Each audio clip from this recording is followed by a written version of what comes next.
First item is approval of the agenda. Do I have a motion to approve the agenda? I move to approve the agenda. Second? Second. All in favor? Aye. The next item was public comment. Colleen did not provide any, so I'm assuming we did not have any public comment for the meeting. And so let's go on to the heart of the meeting here, which is, first of all, test driving the application that Rusty generated based on our input from last week. I won't pick a day, I'll just say last week, whatever day it was, including the comments when we incorporated the comments from council. So we'll wait for Rusty here and then. All right, so Rusty, thank you for putting this together. Yeah. Looks great. I think the first thing that we should talk about is the eligibility and grant opportunity statements. We had what was in the, our file is here, but in front of us is what I believe Ashley provided in terms of the eligibility and grant opportunity statement. So Ashley, do you want to walk you through it? Go over this? Yeah, walk us through it, I guess. That's a good idea. Staple wrong on a couple. Let me make sure to get the most recent one in front of me.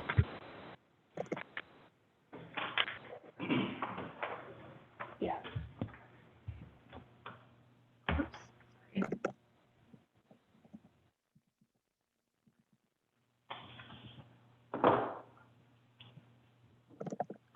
Okay. So I just try to keep it as simple as I could.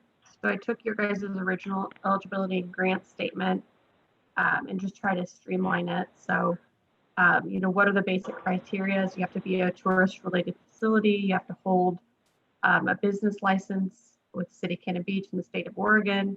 And then you have to submit an online application by date.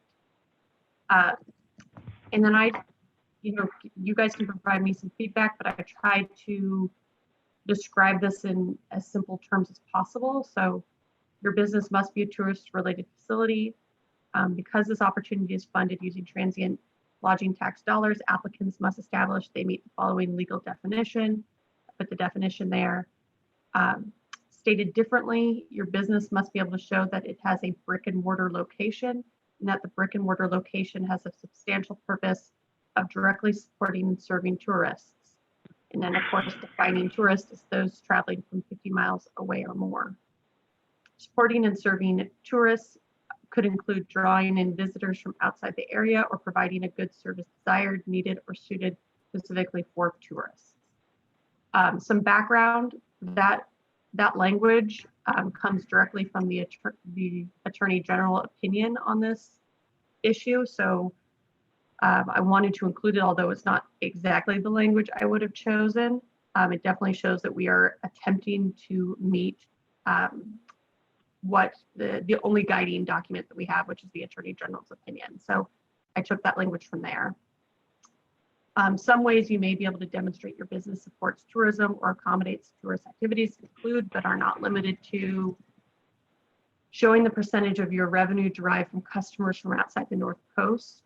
Credit card billing codes, zip codes are a good way to show this. Demonstrating changes in your income customer level during the tourist season versus off season. Providing information regarding the percentage of your total customers from outside the North Coast area. Providing examples of advertising your business conducts outside the North Coast. And I've asked them to provide a copy. Showing how your business attracts tourists by providing services, entertainment, or recreation tourists would be drawn to. Demonstrating that your business caters to tourists by selling, providing services that tourists need to enjoy their stay in Cannon Beach.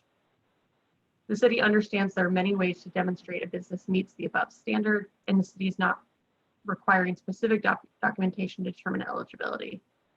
However, the more concrete information you can provide regarding how your business meets the above standard, the more likely your business will be considered for this opportunity. So any feedback on that?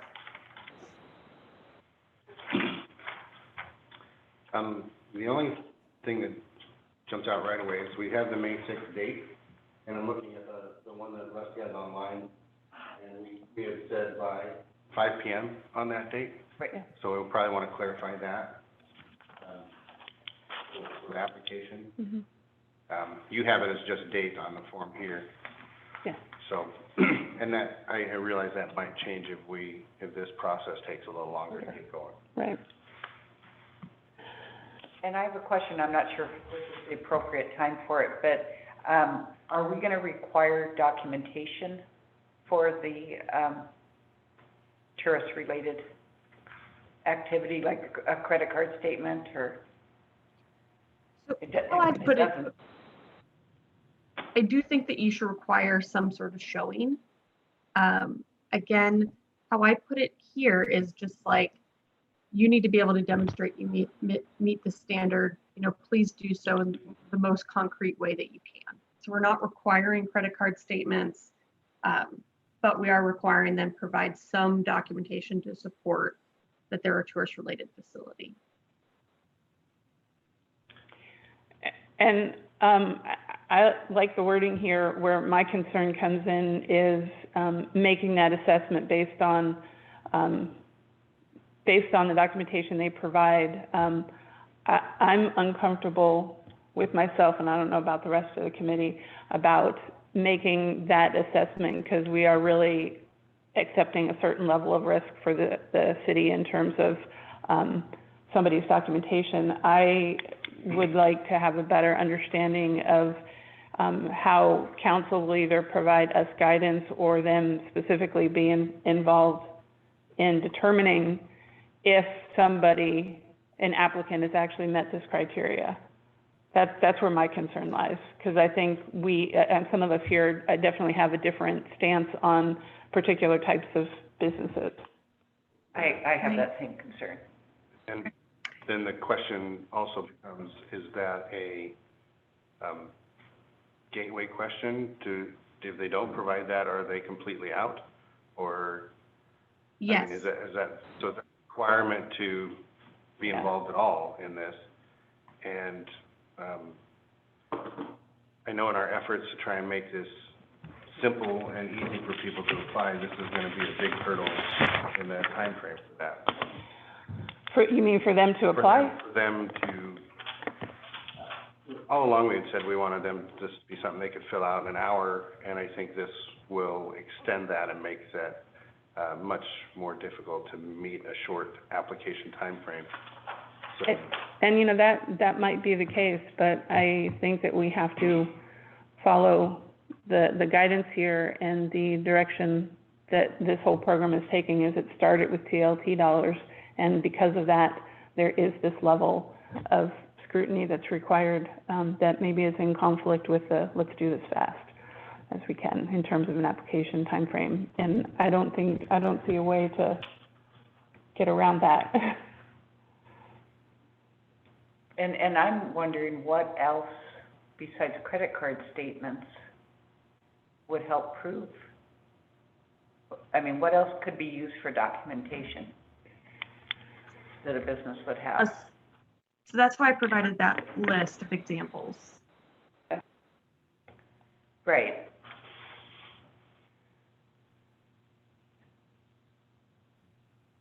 And I don't think we're going to really know what people are going to provide until we start seeing them. And I just feel very strongly that council is going to be more directly involved in this particular portion of it's, as you said, it's kind of a threshold question. It's either you pass this or not.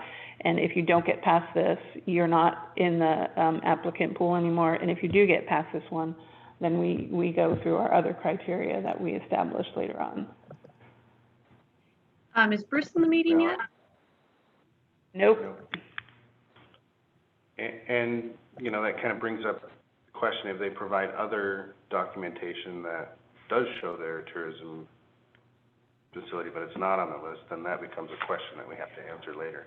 You mean on this list in terms of how they provide? That's not provided. Yeah, I guess, Ashley, the list that you have here, this isn't a comprehensive list. This No. is just kind of your thoughts right now in terms of these are ways to do it. But somebody could come up with another method of demonstrating the tourism business. Yes, these are Right, like, could examples. So, yeah, how I put it, some ways you may be able to demonstrate your business supports tourism or accommodates tourist activities include, but are not limited to. Like, would it even be just acceptable if they do like a social media analysis and show that they're reaching audiences with their advertisements there? Like, does that count? That would be great.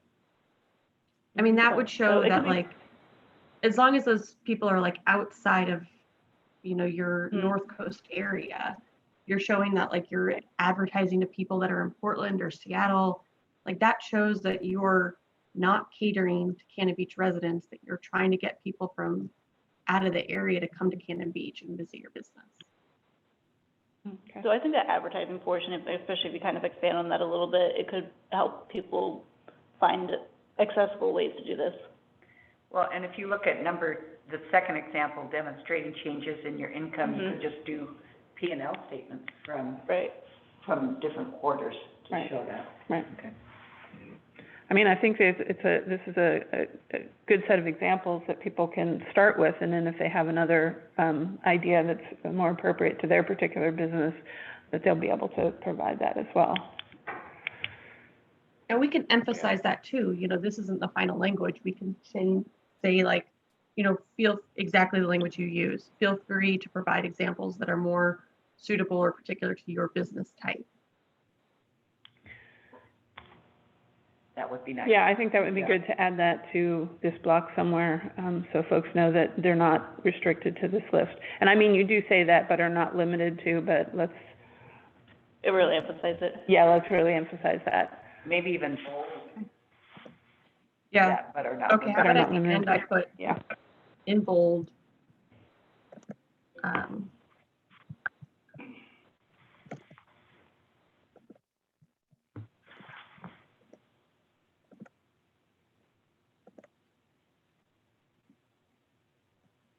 And looking Okay. ahead, I think that's gonna create a question that we're gonna have to deal with on those things that aren't listed, that are provided, Mhm.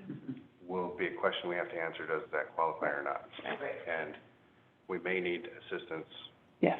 to do We're that. definitely going to. Okay, so, in terms of implementing this on here, could the first section where, I don't know how long this page can get, because, actually on the online version, would it be appropriate to have the section that says your business must be a tourist-related facility, kind of on the first page, along with the eligibility statement, and then as you go on to subsequent pages, you would just have the first part, and maybe not repeat the whole, your business must be a tourist-related facility? Does that make sense? Yeah, I can make multiple pages and just link them through however you wanted to. So Okay. if you just want one showing all the information. Right. I can certainly do that, and then we could actually start into the form. Mhm. And I broke up the form into different pages just so that you didn't have like 30 or 50 Mhm. questions and Right. people just get discouraged Yeah. with these huge things. Right. Yeah. Would that be acceptable, Ashley, to have just, the full, what's on your page here, kind of as the first page of the grant application? And then, as we go to the subsequent pages, we would just have the questions and we wouldn't repeat this eligibility block on the top of each page? Yeah, I think that would be fine. Okay.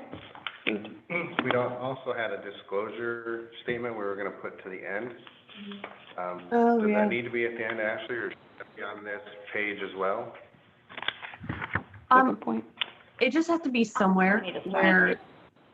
yeah, I would put it like right above where they sign, because we want to make sure that, Okay, what they're telling us in this is accurate, but also what they're telling us in the rest of the application is accurate too.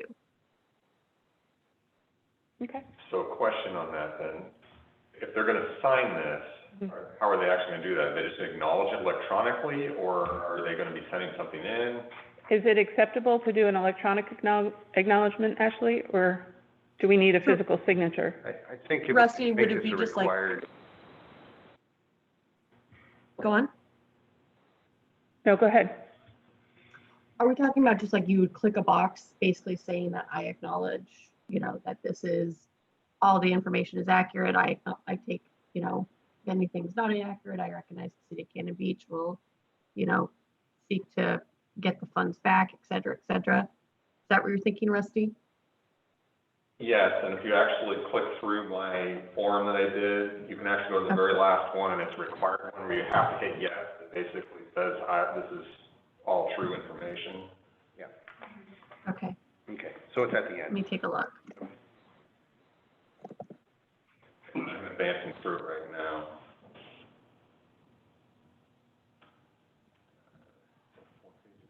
Uh-huh. Yeah, right here at the very end. We'll have to change probably the language a little bit, but that's what's up there right now. Okay. So, Ashley, if you could, let us know, or let Rusty know what the language should be on this page, for the yes and submit, that would be great. Okay.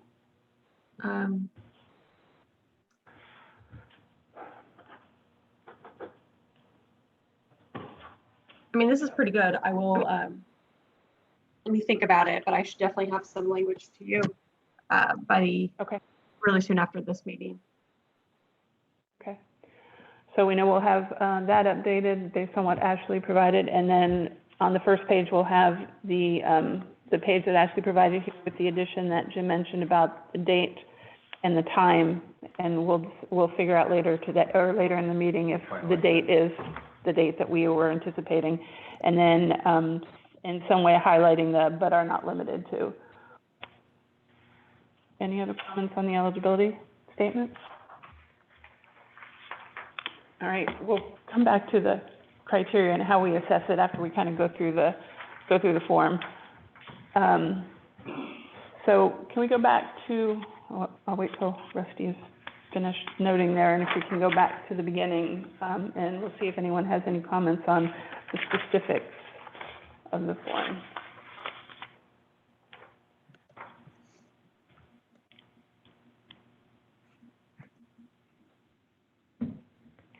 Rusty, one thing I did is I went through here and I tried to print each page so I would have a copy so I could make my notes on. Every page, when I hit the print button, it always gave me the first page of the application. Okay.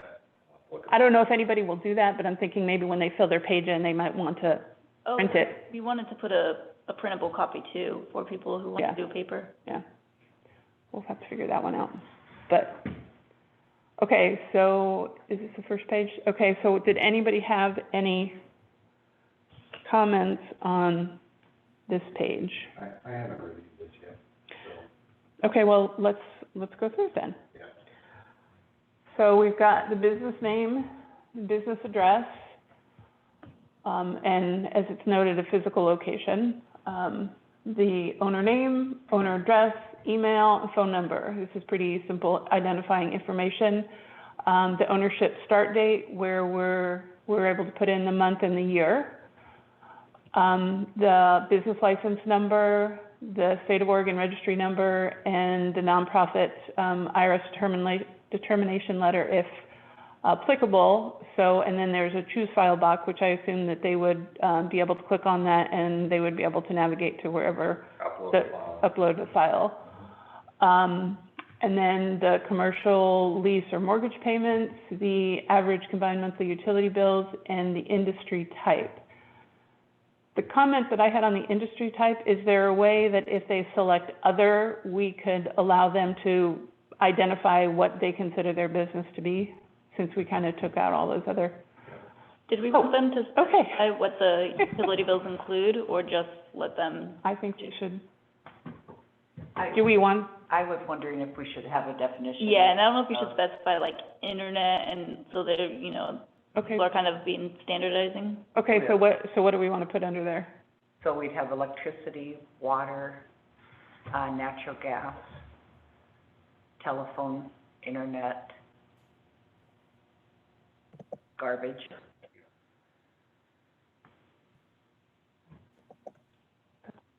Yeah, Yeah, Yeah. I would say that. okay, Because I think, Some people might skip over like internet or something. Right, I think, yeah. their internet service, their telephone service, any of the communication devices, Yes. yeah. Right? Yeah. Okay, Telecom. does that make sense? Okay.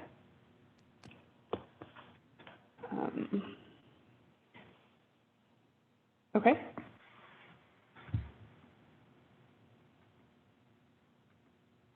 And, we need to take out anything on here that talks about tourism promotion, because I believe, and correct me if I'm wrong, Ashley, that council is choosing to do the brick and mortar and not the tourism promotion Yeah, portion and of all the of ORS? this, yeah, all of this will be answered in the eligibility statement, so I don't think we need to do it again here. Okay, Rusty, Maybe if does you that just make say, like, sense? explain it, So, let's see here. like, explain how your business is tourism related according to the eligibility statement. yes, that sounds good. So we would take out tourism promotion, yeah. Oh, you can, okay. Can you, are you editing this real time, or you're just taking your notes so you can do it? No, no, it's fine. That's fine.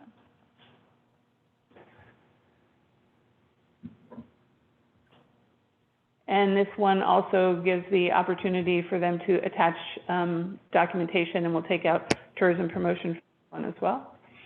I would take out any necessary too, because we don't want to discourage people from providing documentation. So I would say attach necessary documentation here. Okay.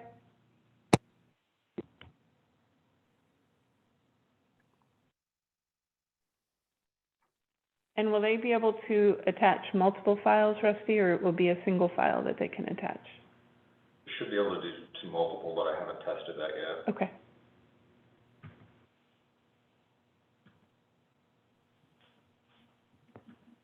And so after that one, we have approximate percentage instead of approximately, just a, Oh, yeah. yeah. And then requested funding amount, and then specific plan for use of grant funding requested. And we have a note here about some post-grant use reporting is required. We might want to include that down at the bottom when they collect, before they hit submit, where we have that disclosure statement. We probably should at that point also say that post-grant reporting will be required. I don't think we've defined what that is yet, but they should at least know that there will be some required. So I guess that kind of comes, that will come when we give these grants.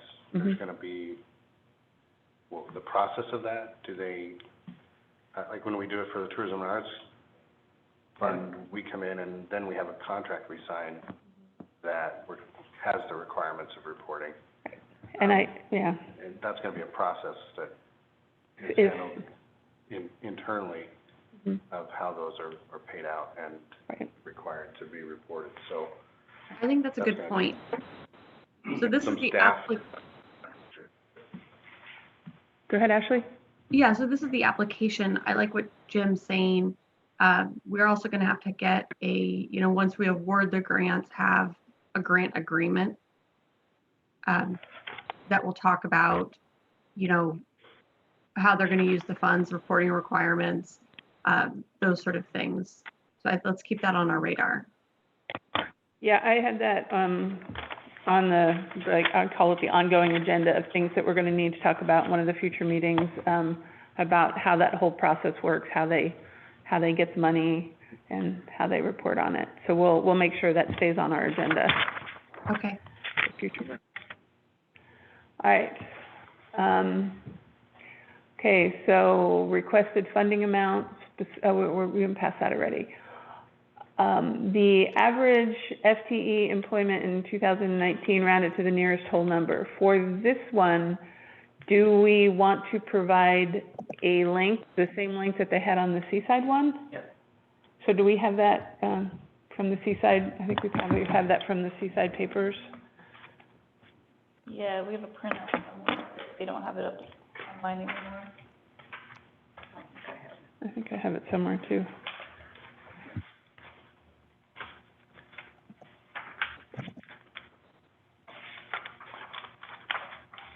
You want it, Rusty? Yeah, you get, yeah, that one, the gusto.com, is that the one? Interesting one. So we'll put the link on there, so they will have that to do the computation. After that is total numbers of employees prior to the City of Cannon Beach emergency declaration on 3/16/2020. Should we use the same calculation and the same wording on this? So we're going with FTE. No, actually, this one, I think it should be the total number of employees, full and part-time, so it's not an FTE at this point, it's how many physical people were you employed at that time. So, and underneath it says full or part-time, should that be full and or full or? And. And? Yeah, you're right, and. So under these two ones where it's the total number of employees, it should be full and part-time. What if we, above, put total number of all employees? Total number of all employees, okay? Word all in front of Mhm. employees? Mm-hmm. Total number of all employees, okay. Yeah. Right. And for the second one, instead of 4/23, let's say 4/28, which is the date that we used on the other ones, which is today, which is the day that we were expecting the application to go live. If that changes, we might have to change that date. You could always say, just on this date, like today, Right? or at time of application. Which is, and I noticed that you did add that in, it was a couple down. When I sent that comment back to Rusty, I didn't see that question, that was a few down, so we'll have to, Rearrange it. that one. Yeah. I just thought it was logical to kind of have these two together. Yeah, all the employment ones Right. together. So Okay? that's 4/28. 4/28, yeah, because I think that's what we used on the later ones about payroll and revenue. And then, this one was the, revenue from this year, in that it's about, what, a 5 to 6 week period compared to the year before, and then, providing an input block for them to, explain any extenuating circumstances. I think the example that we had at the last meeting was that, like, one of the hotels was closed in that time frame last year because they were remodeling or something. Yep.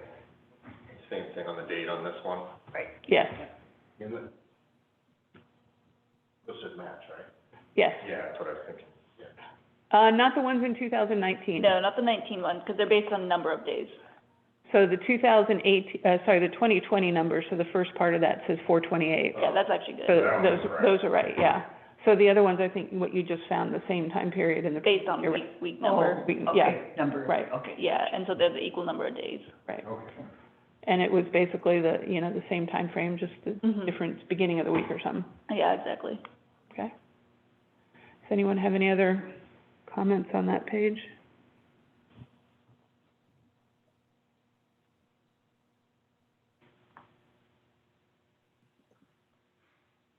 Okay.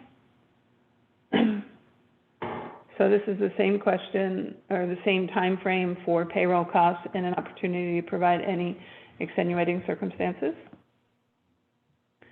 And the next one there, that was how many employees are currently on payroll. We can take that one off because that was Yeah, that's a repeat. the repeat of the one before. Yep.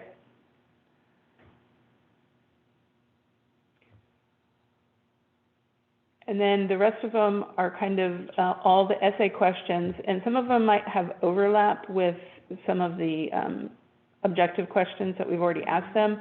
But again, this is their opportunity to make their case, basically, with these questions.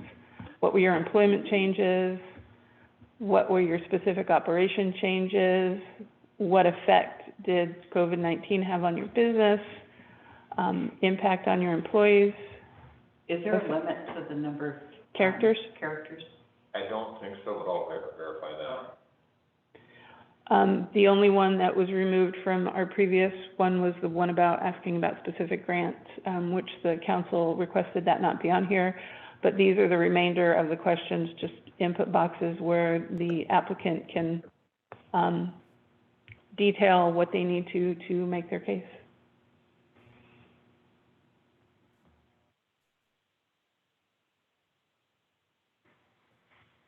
The one that, let's see, specific I have impact. a question on, Mhm. estimated number of months your business can sustain under current revenue and conditions, meaning that if the no visitor restriction is still, Oh, so should we say, under the current, what did we say at the beginning? Emergency, while the emergency declaration is in place, or something like that. what did we say earlier?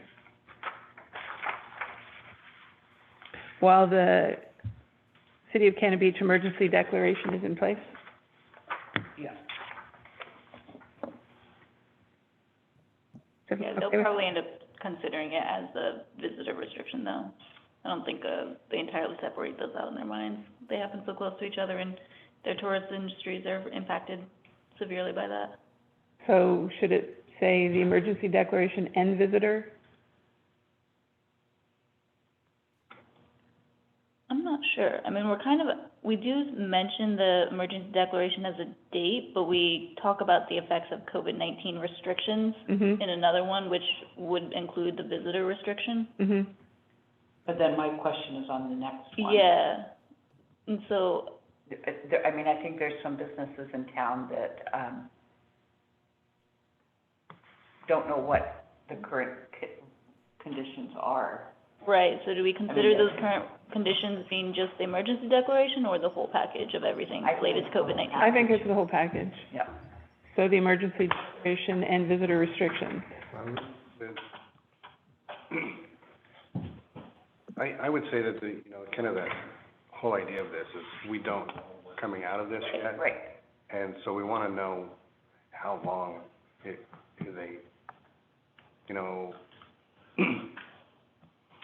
how long can they go under these conditions before they're, facing closing? So you could just say current revenue, conditions, and restrictions, and make it kind of a whole picture thing. Yeah. Yeah. That's a Okay, good way to do that's it. good. Yeah. I like that. So just add restrictions. Right. Good morning, Bruce. Hi, Bruce. Sorry. On the next one, I was thinking maybe instead of saying impact on employees and employment situation, isn't it more we're not asking them here the impact on the business itself, that is outside of the employees and employment, what's the impact on the business itself? So should this say end business, or should it just say impact on the business situation? It's almost like these two questions are similar. They could almost be merged. The COVID-19 one, or the one No. before it? The next one after, because we're asking for the plans, what they're gonna do when they bring the employees back, Right, and asking what they're gonna use the funding for towards their employees, correct? Well, aren't those kind of the same? Maybe not. I mean, they could put more hours on the employees they kept and not bring people back, so. well, to me, the first one is kind of, you're getting the grant money, how is that going to impact you right now? Are you going to be helping out your employees? Are you paying utility bills, that sort of thing? So how is the money going to help you now? And then asking another question is, now going forward, you've gotten the grant money or not, how are you going to bring business back to your particular business? To me, that's kind of two different things. The immediate need and how you're going to use the funds, and what's your plan going forward? So did you want to just open it and say like estimated impact on employees and business from grant funding? Yeah, Just make it a little more open-ended? yeah. Does that make sense, Jim? Yeah, I think that's a little clear. Okay. And then the last one was explanation of actions taken outside this grant to alleviate the impact. Again, that's kind of an open-ended, tell us whatever else you want to tell us. And I think the last page really is just the statement, the disclosure and the, Certification? yeah. So Rusty, is it on the top of that, is that a repeat of the first page? Yes. Yeah. So so we're going to change that, right? So you're just gonna have your first page that shows all of your, requirements and Right. your, Ashley's page. yeah, Ashley's page. And then we'll go into the application requirements where they fill it out. So just some technical questions on the form. Are they gonna need to finish this in a single session? I don't believe so. Okay. Can we try to figure that out? Like if they could save it and. If they can save it and come back.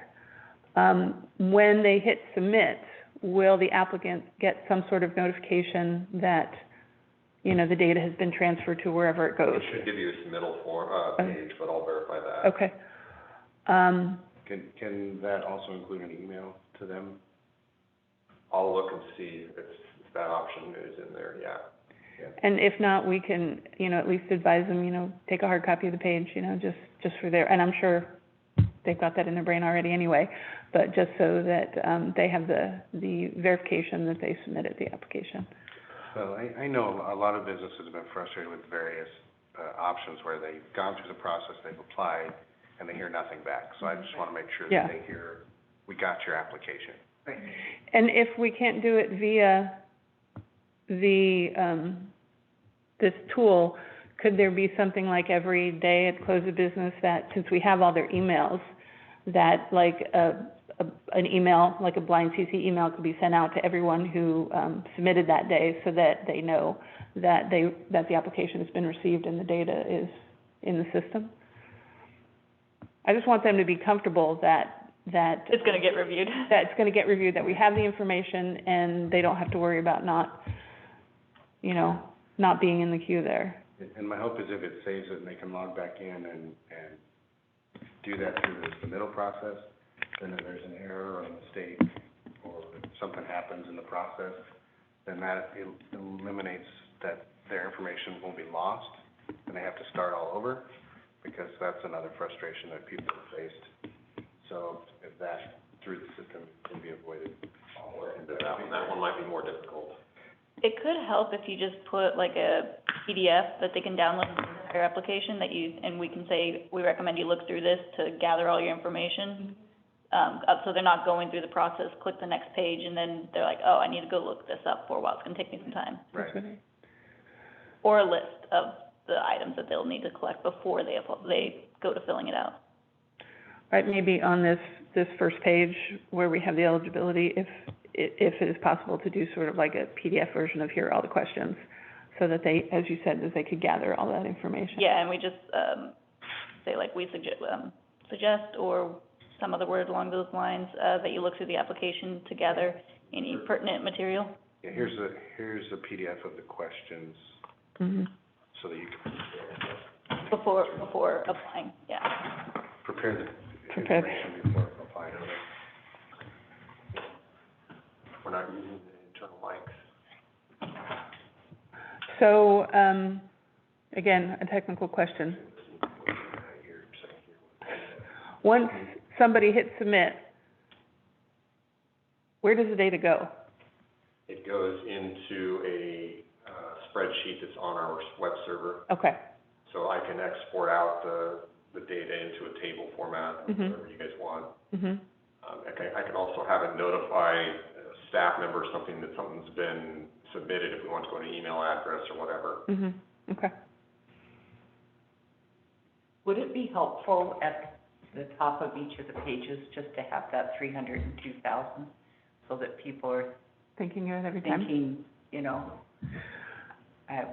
Oh, probably. I was thinking maybe, you know, Ashley's whole thing here would be on the first page, but then maybe, as Rusty has done already, have just the brief eligibility and grant opportunity statement. That's the first part of Ashley's item that reiterates being a tourist-related facility, but without all of the detailed, definitions, and the grant amount that's available would be at the top of each page.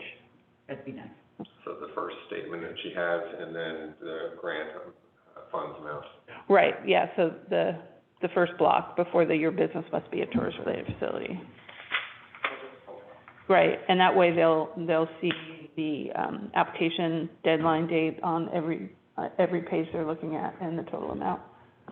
So it kind of is what Rusty's already implemented here with current eligibility statement.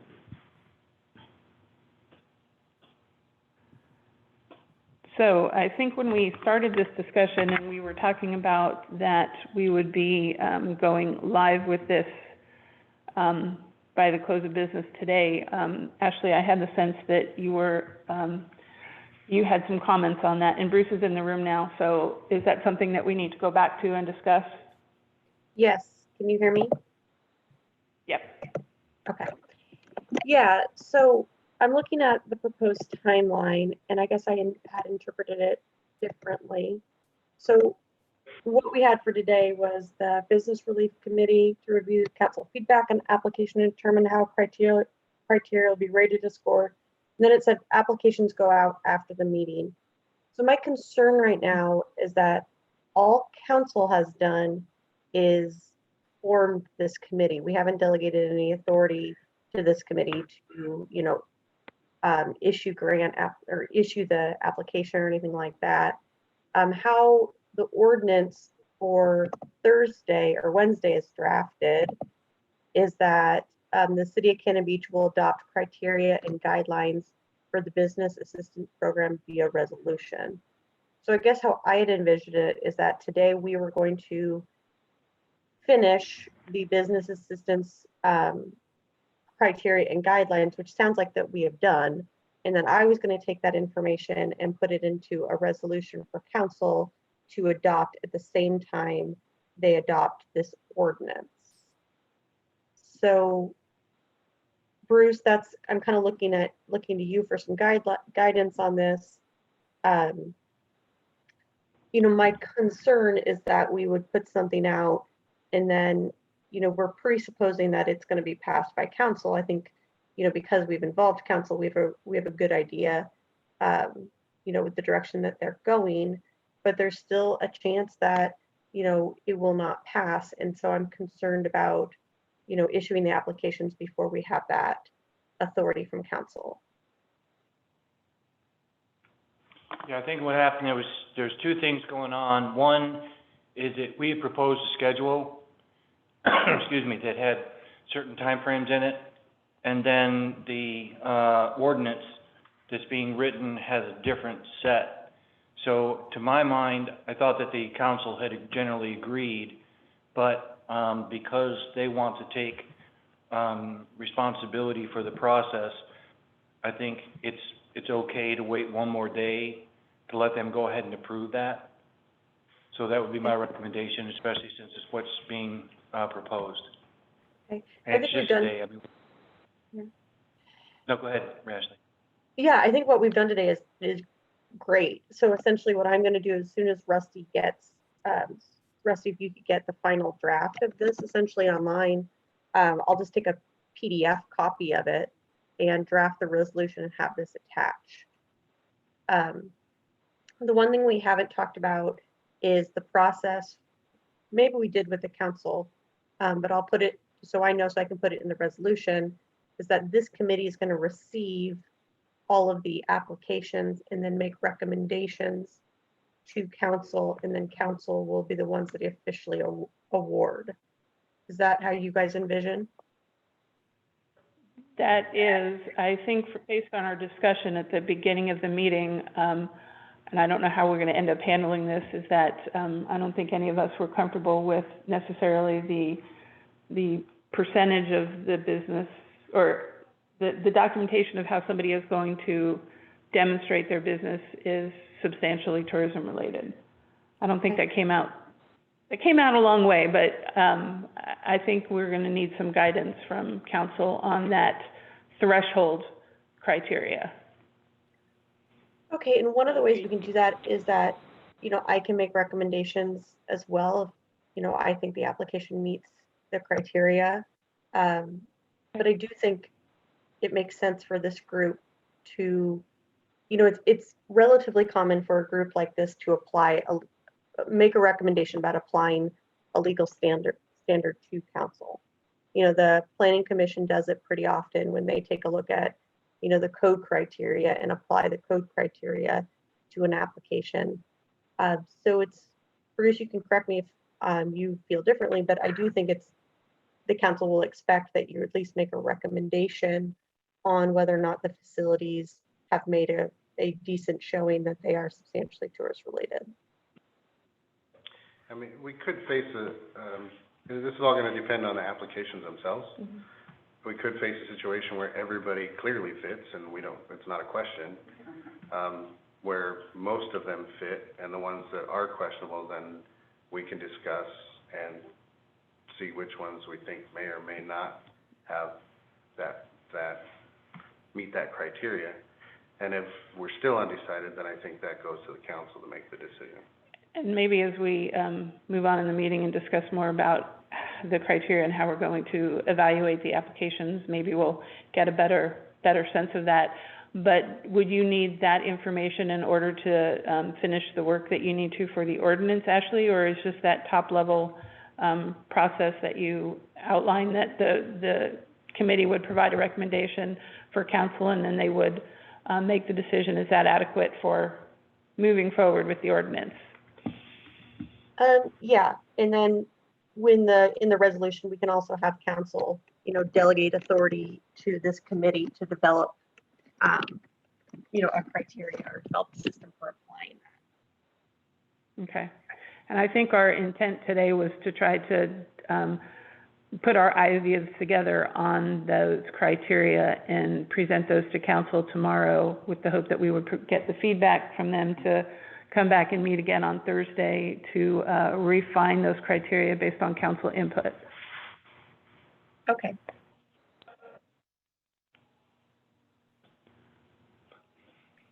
I can tell Bruce wants to say something over there. He's got that "I gotta say something" look on his face. Yeah. Go ahead, Bruce. First, I apologize that I wasn't here at the beginning of the meeting. And you all know that it's been a big push for me to keep this as simple as possible for anybody that's applying. And I think it would be interesting that if we kind of set the application aside and then look at the information that we have and try to look at how we're going to use the information or how we're going to weight it or whatever. Because what my vision of this thing was to make it simple and get things out. Just a lot of information, like the revenue drop between 3/16/20 and 4/22. How do we rate that? If somebody has 50% and somebody else has 100%, does one get twice as high a grade as the other? And if somebody needs money for rent and utilities, does that matter? So I see us complicating it, potentially, and again, we want to have, good data, and I know you all are data hounds, but, in looking at this, again, trying to keep it simple, how are we going to use this data? How are we going to rank it? And then does it make a difference for the situation that we're in? And then beyond that, this is somewhat of a political process. And so if this becomes complicated, and like the example that I gave, that if somebody had a 50% drop and somebody had a 90% drop, when that gets to council, they're going to have to go ahead and say, well, I agree with that, or I don't agree with that. And then we'll go ahead and we'll meet again, on Tuesday, kind of a thing. So my plea here is for simplicity in it, and to try to be, if it's, if it's going to be subjective, that's fine. But if we're asking for data, we should, and we're going to try to make it objective, we probably need to have something to justify it on. And I'm not sure all that we're asking for is necessary for us to do a relatively simple grant. So that's just my comment on it. I think our goal was to try to have a combination of objective and subjective inputs from the applicant. And, when you look at them, it seems like we have an objective question and an associated subjective question, which provides the opportunity, I think, for the evaluators to look at the data in a way that makes the most sense to them. I personally have a particular issue with everything being very subjective, because how do you support that? And, we haven't really talked in detail yet of how we're going to do that assessment, and that's kind of on the agenda for today. How are we going to do that? And you're right, it's not going to be easy, and Yeah. we have to figure out what level of involvement council will have in terms of Right now, they have it all. uh, I mean, ultimately, exactly, but how much detail, do they want to see every application? Do they want to see every bit of data from every application? Or what is it that they want to see to be comfortable with accepting the recommendation from this committee? I think my request or suggestion is that, let's just put the application aside and start going through the criteria and see how we would use it. I agree, and that was the next step, so. Okay, Good, yeah. we're all on the same page, good. Um, Although I did want to, before we did that, you had provided us the, business license information, that it was the intent of this to say these would be the only, businesses in town that are going to be eligible? Or was it an attempt to kind of identify ones that might be tourist related? Because I noticed there are some businesses that aren't listed on here that I could envision them applying. Was this more to just kind of give us an idea of this is the scope, or this is the amount of people that might apply? What we said is that we would try to provide an estimate of those that might be eligible. Mm-hmm. And so staff went through and looked at the ones that have addresses and all the criteria we're talking about seem to be the tourism related. There might be some that are not around there. I didn't notice any, but I was not that thorough in my review. But the idea is that since we have a limited amount of money, and I'm not sure if this would be your responsibility, you might want to make a recommendation, or not, but if we're dividing 302 by 400, then there's really not much to it. There was some discussion by council that they kind of lean towards saying that a business that deals with short-term rentals qualifies, but the short-term rentals don't qualify. So if you pull those out. And then, like in Seaside, they did one program saying, okay, you don't have to pay the TLT, you can keep that. And then everybody else could apply for the grant. Well, here, we're not being quite as generous as what Seaside was, but we do have a program for the hotels that you can defer it. And I guess, is that enough to go ahead and say, okay, that's what we'll do for the hotels? Or do we include the hotels in everything else with all the other places? So just trying to maybe narrow it down to a number where we can have some impact. So My inclination, of course, would be to include as many businesses as possible. So I feel like if the council feels like what they're doing for the lodging industry is enough to exclude those, that's kind of be their decision. Right. We'll need their direction on that. But I'll point out that in our eligibility, we did Tim, and I'm not suggesting that, I'm just saying that, we're kind of modeling after Seaside to a degree, but, and I'm just looking at the raw numbers, it's very low. Yeah, but when we listed hotels as one of the eligible applicants on their eligibility, Yep. and, while the hotels are given the opportunity to defer, if it's just a deferral, they're not given any direct financial assistance in the short term. To me, that is the fundamental difference with the Seaside approach, is that they are not deferring them, they are waiving those. So there's where the lodging facilities are getting money. They're basically getting money from the city, where the program that's in place here, it sounds like that's not the opportunity that lodging facilities are given. Well, I am looking at one hotel that's not paid, it's a major capital project right now. Understand, but in terms of, the way that I understand things were laid out in the deferral, was that in a resolution that's going out in terms of the deferral? Actually, that's an ordinance, isn't it? It's an ordinance. It's on the agenda for Thursday. Or, I'm sorry, Thursday. Very confusing. And that is for them. that is for them to defer it a little bit longer, but that ordinance doesn't have anything where there is, funds provided to the hoteliers. So from that perspective, I think they need to stay in this category. Yes, they get a deferral, Okay. not a forgiveness under that ordinance. Okay. Sorry, I'm just trying to give you an idea what the numbers would be by Right. having. Okay. Yeah, I can see this as being, it's a very delicate balance of, we want to provide as much support to as many businesses as we can, but that support needs to make a difference. If everybody gets $500, does that really make a difference? Right. So, we're gonna run into that, but we really don't know how that's gonna look until we know how many applicants we get. Well, let's start with the threshold test, the eligibility questions. So I was kind of thinking of this because of Bruce's questions about subjective or objective. I kind of see it like three different groups. We're gonna have the qualifying questions that absolutely have to be met, in order to be eligible. I think that's kind of one group. So we're checking those to make sure that they're all present.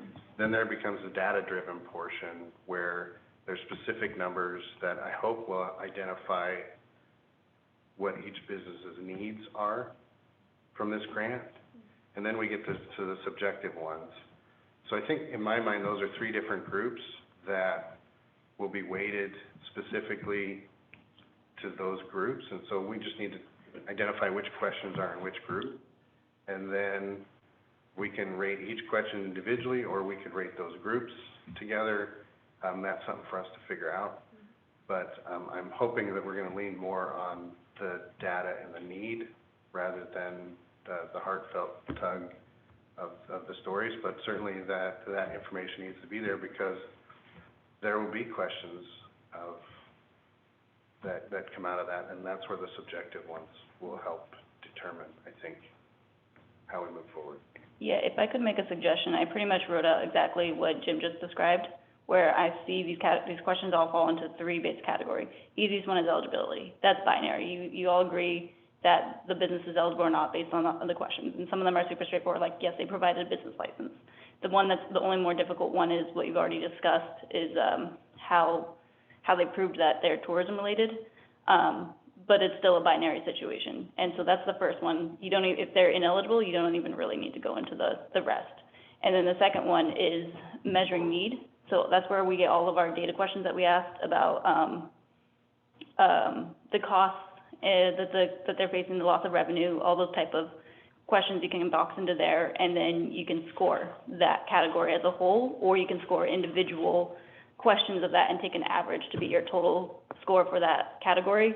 And then the last one would be plans for the funds that, and how that strengthens the business. And that's your kind of subjective area that Jim described. So I think if you can box these questions together in these general groups, then you just decide if you're going to score every question in some way, or if you're gonna kind of score the overall big picture, which is in general a little easier, but potentially a bit subjective. Barb, do you have any thoughts? No, I think that's the approach that I was envisioning too. Yeah, I was too. I might group mine, I think, a little different, because I was looking at it from like an employee, what's the impact on the employees of a particular business, and then what's the impact on the business and the owners. And I saw that as being kind of a combination of some of the data-driven questions that we've asked in combination with their explanation for those type of things. But I think it could sort of fit, but I was sort of thinking the same thing. You pick these groupings of questions maybe that go together, and then do, as Kelly mentioned, some sort of weighting on a set number of groupings. And then you come up with an average of whether it's through 1 through 9, I think is what was the example that you provided. I think that's too many. I think that's too many. 1 through 4, 1 through 3, and then that way there's some concrete basis on. So, does it sound like we're all kind of in, at least on the top level, in agreement on that? I think so. Sounds like it. So can let's talk about each of them. Let's talk about the threshold one to start with. find our questions. So, they need to provide, obviously, all of the, those first kind of business identifying questions. Right. Business name, all that kind of stuff. Industry type, their, mortgage information, the utility bills, and then the question in terms of eligibility really focuses on explain how your business is tourism related and approximately what percentage of your business is derived from tourism. Okay, we're gonna open the floor for discussion on that one. How do we tackle that one? I would suggest you just do a straightforward thing, where everyone just goes through and check boxes and, you know, give it a 1 or 0 or something or whatever, and so that says, yes, they've satisfied this, or no. And then the only one that you might get disagreement among the reviewers, I assume that you three are the reviewers. I don't know if you're interested in more or have it doesn't sound like council's gonna be reviewers themselves, you guys are making those suggestions. So that's the only one that you would be able to identify where discussion needs to happen on the eligibility, which is the, tourism statement questions. So do we have to have a particular, well, you know, what Ashley has in front of us here is a substantial purpose of directly supporting and serving tourists. Do we have a definition of what that is in terms of the percentage of their business that's derived from tourism? Or is that something that's going to be subjective with each of us in terms of? Like a percentage cutoff? Yeah. Yeah, wouldn't it be And- great if we had that? Oh, yes. Come on, Ashley, come up with that one. I mean, yeah, that would be enormously helpful. I mean, I can provide you, you know, the definition from the Attorney General opinion that tackled this issue, but I can tell you that it's not going to be super helpful. You know, I would say that if somebody is saying that, you know, they're more than half, up towards like 70% of their business is tourism related, and that, you know, the documentation that they provide, you know, passes the sniff test, you know, it does, you know, appear to support what they're saying, then, you know, we'll give them, you know, the benefit of the doubt that they are a tourist related facility. You know, again, with a caveat that we're going to make them, you know, check the box saying that everything that they're submitting is accurate. And then when they sign the agreement, you know, the same sort of thing, that if it turns out that your business is not, you know, 70% supported by tourists, you know, you're going to, you know, we're going to collect our money back because you were not accurate on your form. So does that help understanding how I would see it? So you're saying 70%? I don't, So I kind of see it maybe a little different. Rather than seeing this as a pass-fail to reach a certain threshold to be in, because if we set that at 50%, everybody's going to say they're over 50% and provide documents to prove that. I'd rather have them provide those documents and say what they want to say rather than putting a number out there. And so that way we will see, because maybe we get a small number that actually are over 50% and there's more funding available for those that go down. So I see this more as a list. So one, they have to provide it, so that's the pass-fail part of it. So yes, it's there. Then it becomes a list of who's 100% tourism related that we know are in. And then we're going to go down that list, and at some point, we're going to have to call it a cutoff of this is the percentage we can go down to. And that might be kind of dictated by council or the attorney or the Attorney General's definition. But until we get that list put together and list them accordingly from top to bottom, we won't really know where that's at, because we also don't want this to become a huge list and those funds become minute. So it's going to be a balancing act, I feel. But definitely we want the pass-fail portion of that, and then we're going to have to look and see where we stand with the total number of people applying. So I And I really think like that another- idea. I will throw out that the ones that are going to be 100% tourists are all going to be the hotels. Yep. That's true. And I think another thing we need to, discuss is if somebody doesn't have, everything completed, are they thrown out automatically? I mean, the whole application? Right. Is there a possibility of reaching out and saying, That's what this I, part, yeah, that's a question I have. Another question is are all those fields required in that form? I would say no. I mean, if somebody chooses not to write an essay, I don't think they should be forced to write that, but they should understand that if, you know, the more information they provide, the better their opportunity is to receive funding. to Rusty's point though, if we make those, pass-fail questions required, then they can't submit their application unless they provide all of those. And the pass-fail questions, if you will, would be everything down to requested funding amount, right? Everything above that is, you gotta provide that. Yep. So the business identification information, the mortgage and utility amounts, the industry they're in, how their business is a tourism-related, facility, what percentage of their business is derived from tourism, and how much you're requesting. Because those are kind of the, I think the threshold questions should be Okay. required. okay, so let's talk a little bit more about the threshold itself. I think quite a few of the businesses on this list, I think it would be pretty easy for them to demonstrate either with the percentage or with the essay of how they support tourism.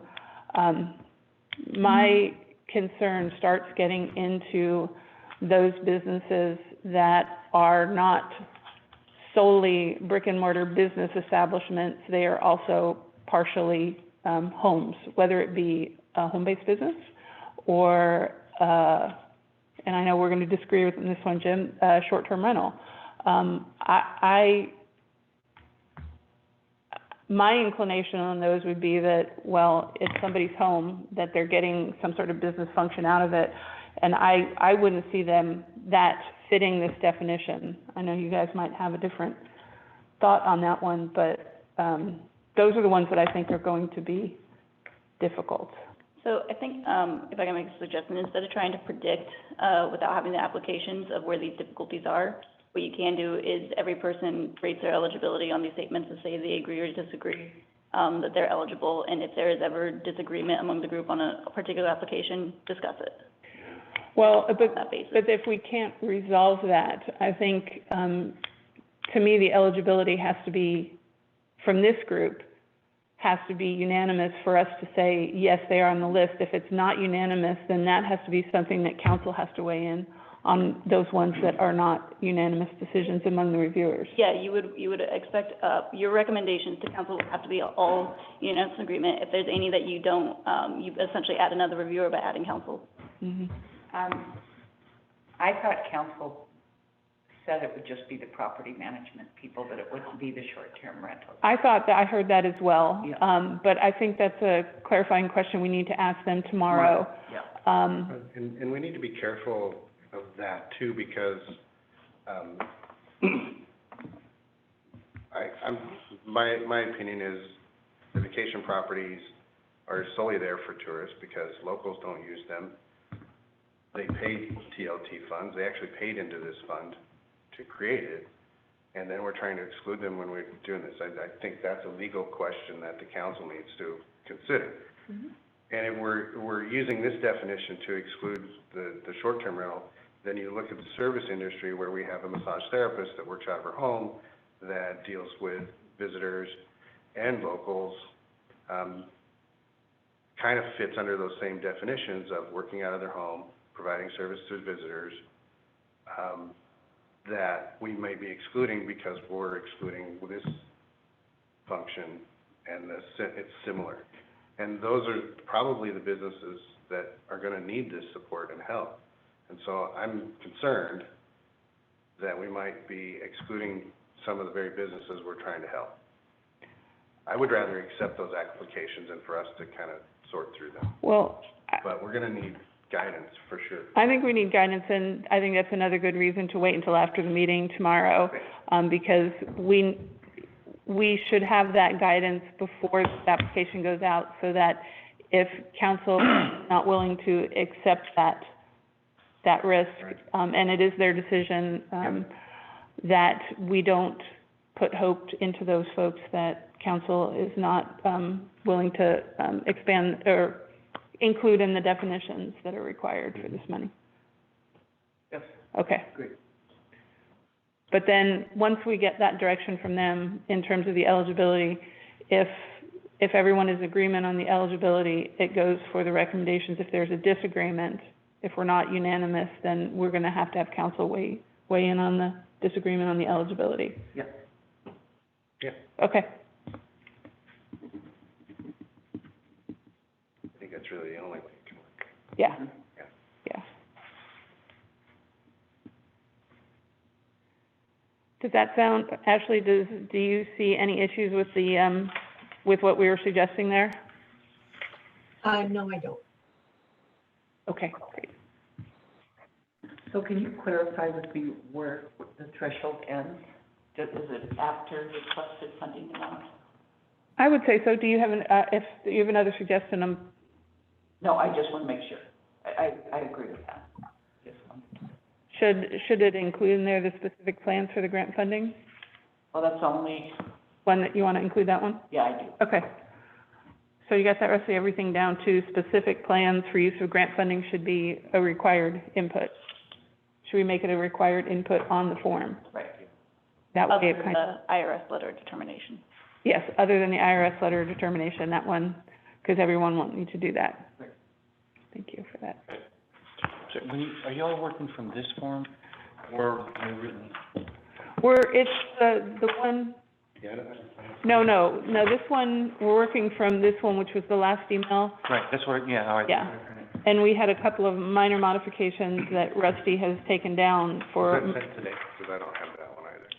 Yesterday, I think. It was sent last night. Jimmy can have mine, I'll print another. I think this is the one I think that Rusty sent Let me see. Friday? It's the same, nope, it's the same. Well, Kelly sent one. That was the one that I It worked on. was yesterday, as a Monday, formal, Right. And the other one that you have is Ashley's comments from, Right. Right. So, Bruce, this is gonna go on the first page, Ashley's first page here. And then we're kind of working basically from the one that both Kelly and Rusty sent out Yeah, with the minor modifications that we made today as we were test driving that thing. okay. Can we go get a copy of that? Sure, okay.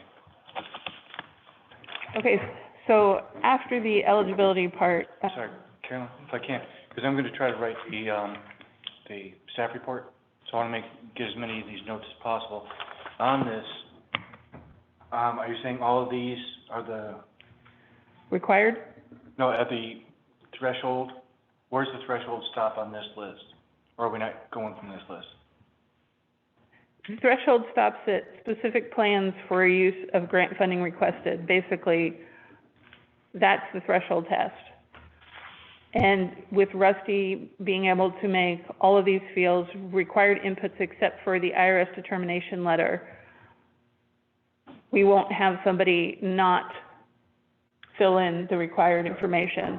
But in terms of the threshold itself, in my opinion, you guys chime in if you have a different opinion, it's kind of a combination of what's their industry type, how the explanation of how their business is a tourist business, and what % of their business is derived from tourism. Those kind of are the heart of the Right, okay. threshold. So if you said specific employment changes was the one, where it stops? Specific plans for use of grant funding requested. So the second to last one on the first page. that's required in the threshold. That's the last required input. Yeah, and I think some of those, the data driven forms. Are you not awake yet, Bruce? No, I'm pretty much awake, but I just Oh, don't, look, oh, I'm not you're seeing- looking, you're not looking at the right one. oh, that'll help, okay. That looks like mine. This one, do you have one that looks like this? Yeah, another copy of that one. So, okay, so for this one, it goes down to here, and then we took this one, specific plans, that goes up to the top, so that fits in right here, and that's the end of the required ones. Okay. I don't think I have another copy Are of we this one. calling them required, or?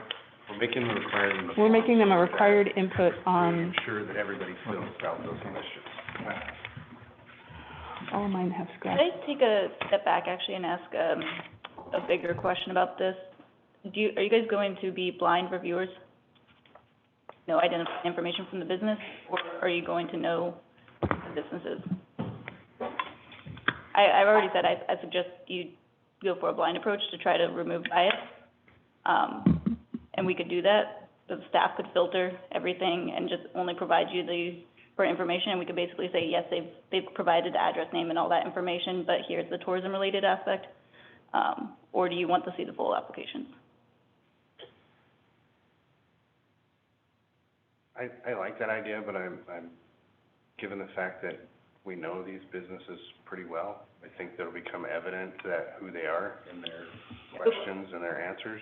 It can I'm easily. wondering if that's not a wasted step. I caution a little bit when you don't do things blind, that if, depending on how these funds are divided up, which hasn't been discussed yet, it could be perceived as bias being held. Yeah. But I don't think it hurts to go the blind route. So if we go the blind route, that would mean the first 1, 2, 3, 4, 5, 6 items would be removed. We would still get the industry type, and everything after that. Mhm. Do you have And then any? anywhere in their text that they mention their name would be removed. Well, my only concern is every other grant program that the city administers are not Not blind. at all. And we all are involved in different Everything, yeah. different organizations, and as long as we're careful to avoid, the conflict of interest laws, whatever you call those. Mhm. I think it's asking the staff to Do a lot. do a lot. Again, we're trying to get this money in the hands of people as soon as possible. And it seems like we keep throwing bricks in that process. Ashley, do you have any, guidance on this particular one in terms of blind versus not blind? So I don't, it's gonna be a policy decision. Can you guys hear me? I switched locations. Can you still hear me okay? Yeah. So, when we're talking about bias in this regard, some of my concerns are to make sure that we are avoiding conflicts of interest, so not being involved with decisions that you have any sort of financial interest in. And I guess my concern, thinking it through, is that if we did a blind test, but individuals still have a very good idea of who the businesses are, that we could be running into a situation where people are not able to declare conflicts of interest, or it makes it more difficult for them to declare actual potential conflicts of interest. So I guess I'm seeing it a little bit both ways. I do like the idea of having it blind, just in terms of, what I would call lowercase b bias, so non-legal bias, just fairness throughout the process. But in order to be able to make sure that we're complying with conflicts of interest, I think I would prefer if we had that information in front of us, if somebody does have any sort of financial interest in that business, that they can declare it and that there's no ambiguity about it. Is there anybody that has financial interest in any of the businesses? Well, I'm employed by 2 two, I don't know whether they're gonna apply. Yeah. I don't think one of them is going to, but who knows on the other one. But it's not, I don't have any financial, Well, being an No, I employee don't. counts. I'm the bookkeeper of two restaurants. So if you receive income, so for conflicts of interest, they apply to you in a business for which you're associated. So if you're an employee at a business who's applying for one of these grants, you would have an actual conflict for those applications. So then Ashley, I have the question, as the director of the chamber who receives funding from all the businesses to support our organization, then I possibly have a conflict with pretty much everyone. So let's talk about that relationship a little bit. So first of all, same issue with the mayor, that, you know, this is your personal conflict. So I'm going to have to direct you to the Oregon Ethics Committee because I'm not your personal attorney. But it could be an actual potential conflict of interest. So what I would call the Oregon Ethics Committee, talk about this exact situation. If it's an actual conflict, then you would not be able to participate in any of the decision making. If it's a potential, you just need to be able to declare that. Hey, Ashley, Uh-huh. the audio quality has kind of deteriorated since you moved. Okay. Can you, like, maybe step back from your microphone or whatever you're using? How about now? Oh, better. Good, It's just that thank you. location I was in, unfortunately where my desk is, apparently the audio is bad. Do you need me to repeat?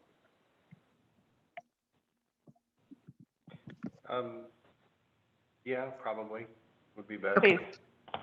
All right, so I believe it was Barb who said that she's employed by two businesses. Is that correct? Yes, Okay, so I give you the same advice about talking to the Oregon Ethics Committee, but that is a more straightforward situation. With Jim, with your situation, you're talking about you work for the chamber, so you're an employee of the chamber, and the chamber receives funds from every single business in town, correct? That's a member, Not every, but majority, yeah. majority. Okay, so conflicts of interest come in two animals, actual conflicts of interest where a decision that you're making definitely impacts your you or the business for which you're associated with financially.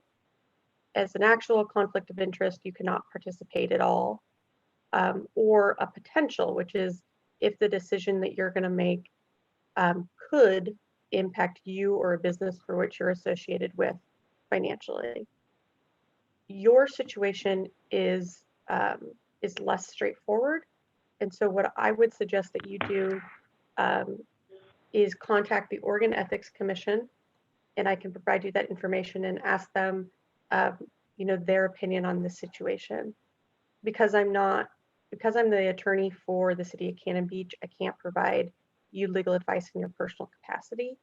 So that's why I'm directing you to, you know, a different source and just telling you what the law says. Does that make sense? Ashley, what's the turnaround when you make that kind of a request? I think pretty How quickly did they get back to you? I mean, the mayor, I think, got back very quickly. so Ashley, I have a quick question. If one of the businesses that I'm employed with, I've been laid off, so I'm not getting any pay, then is there a conflict? Or should I ask the Oregon Ethics? Yeah, I would ask the Oregon Ethics Committee. I mean, there's commission, there's, yeah, I could give you an opinion, but I would ask the Oregon Ethics Commission about that one. Thanks. So conflicts with specific businesses, if there's only one or two businesses, would that preclude somebody from being involved at all in this process, or just from evaluating those particular businesses that they have a relationship with? So just the ones that they have a relationship with. Okay. And again, like I would actually like you both to contact the Oregon Ethics Commission I believe that there's an opinion that they put out recently that talked about whether or not, when you're making a recommendation versus a decision, whether or not it would be an actual potential conflict of interest. Because, again, could it be an actual conflict when you're just making a recommendation to the city council and they're making the final decision?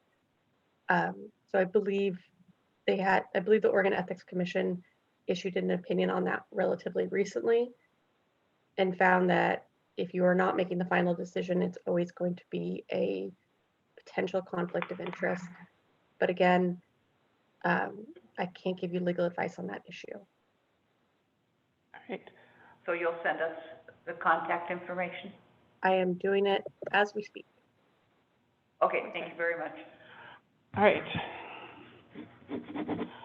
So say we, that could end up going two ways in terms of the conflict of interest, and I guess we'll have to decide where to go after we hear back from Jim and Barb on what they hear from their consults. All right. So we're now past the eligibility, yes or no, and then we get into the remainder of the evaluation. Anyone want to take a stab at that? Do you have any wise advice for us, Lee? It's up to you guys how you wanna categorize it. I'm just gonna ask Lori to give me $302,000 in cash and just walk through downtown and hand out money. I know. Okay. T-shirt cannon.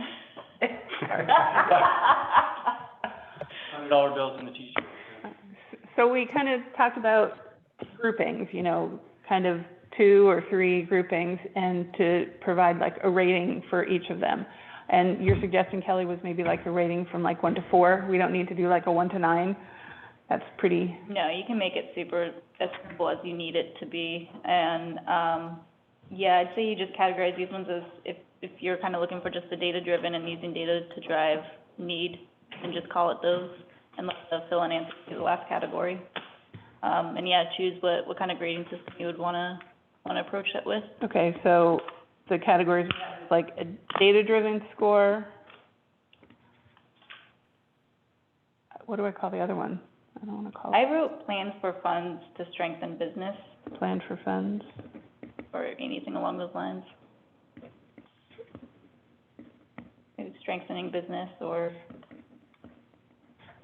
So by making the categories like that, each evaluator would be able to use the pieces of information that to them make sense to answer the data-driven score and the plan for funds to strengthen business. So it's not like saying that you have to look at question 1, 7, and 8 to rate this first.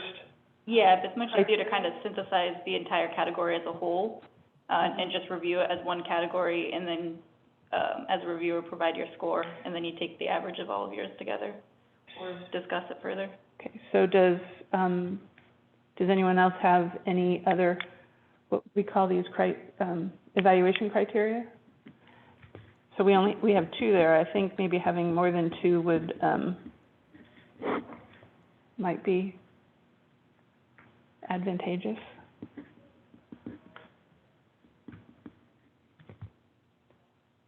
What I have down here is data-driven and plan for funds to strengthen the business.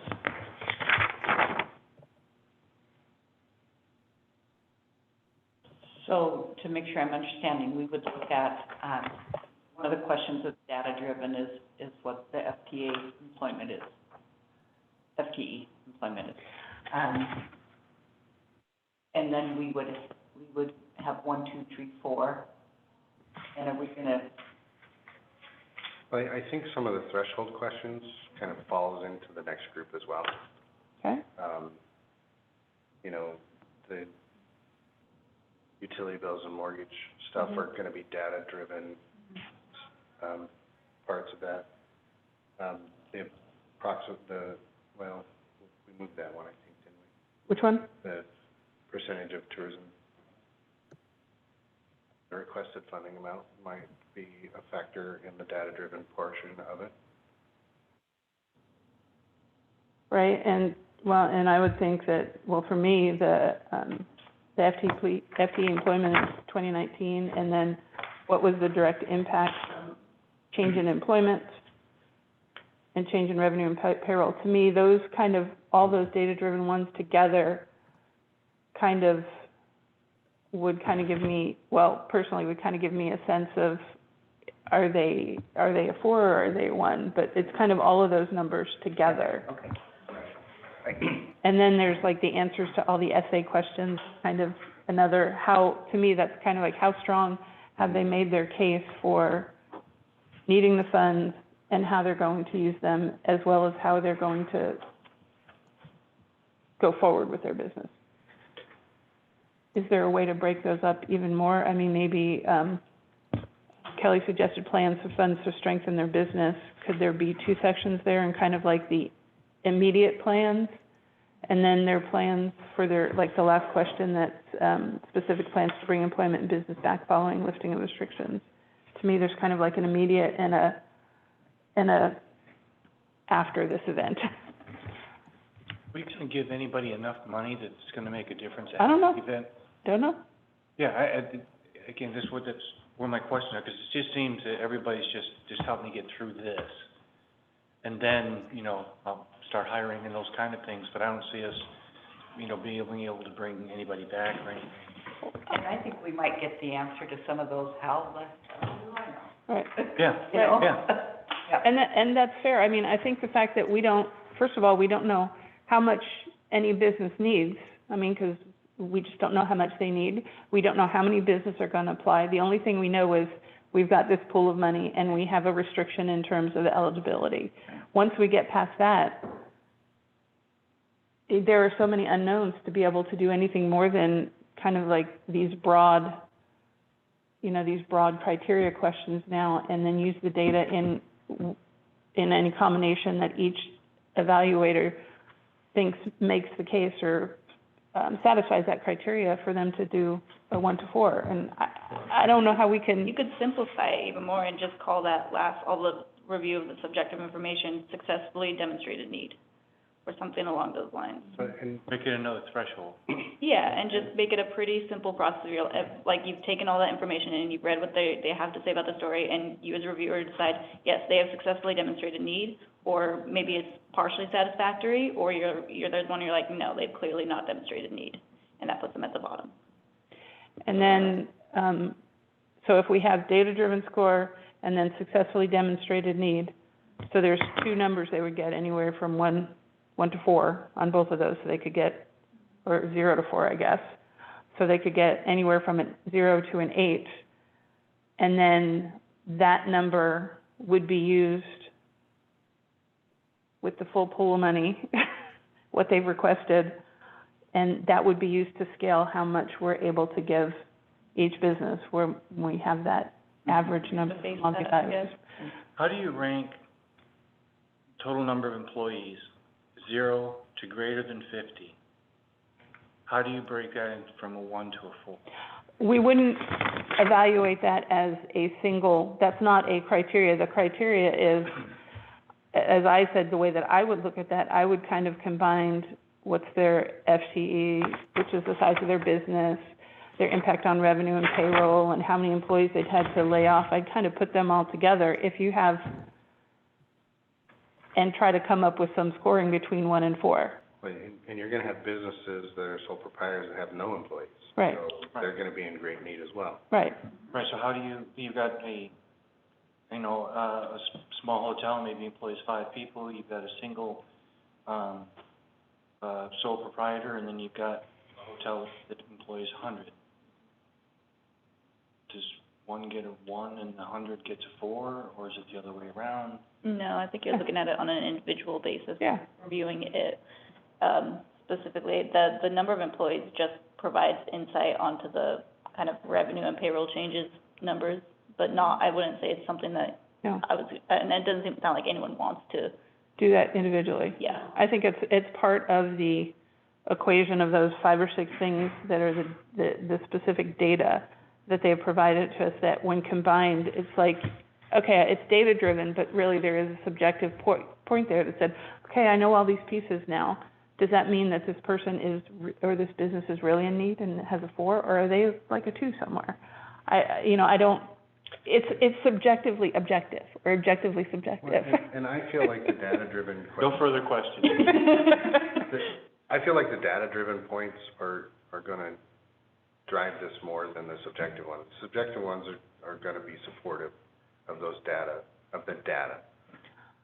I hope that's the way it's going to be, but I think there's a lot to be said for how much each business has thought about it and can convey that in an essay perspective, the subjective part.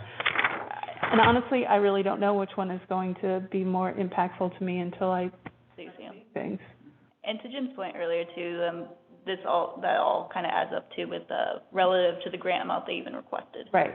Yeah. So You're going to probably see a correlation with these smaller places with smaller requests, Yes. and it just kind of scales it in your mind for the picture of what that looks like. Yeah, and if we go back to, I think at the last meeting, you gave us the criteria that Seaside used, and theirs was really, by reading all of the questions, did they make a really good case? Did they make an okay case? You know, it really was looking at all of the things together and how did they make their case, and it really was subjective.